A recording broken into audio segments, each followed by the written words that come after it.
Okay guys, we're starting on the roof. But what does it involve? Well, here's a step-by-step of the roof repair and waterproofing on Project C. First is the assessment. Now we've observed cracked roof tiles, levels that are off, and other repair work required. We also need to waterproof the roof. Then we start the repair, which is mostly required at the points of extensions that were previously done. So we adjusted the timber battens and in some instances replaced them entirely to make sure the roof tiles sit level. With the ridges, where they were damaged and not locked in place, we put new ridges which we aligned and then secured with a strong mortar mix. We also replaced roof tiles where needed. Then we start the preparation for waterproofing by brushing and washing to remove any loose flaky particles, dust and debris to ensure the surface is clean. Then the waterproofing. We apply a coat of a.b.e. hydro-proof acrylic waterproofer. We then place the membrane over this coat, ensuring an overlap on either side.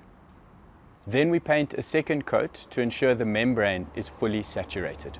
Hydro-proof is high strength, reinforced, and it will not shrink or perish. It's an all-in-one system. Not a lot of people seal the ridges. If you don't, they can crack at the joins because a roof moves and it's designed to do so, and that's how water can eventually get in.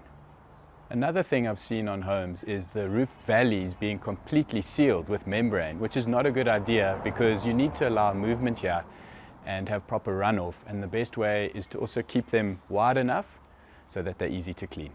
So on Project C, we've seen quite a few cracks, and mainly at extensions that were not tied into the existing building.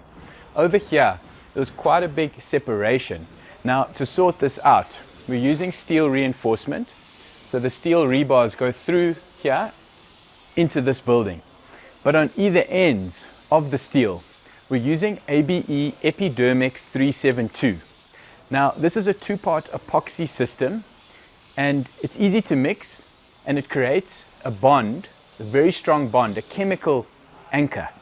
So it ensures that there will be no further separation or cracks in the future.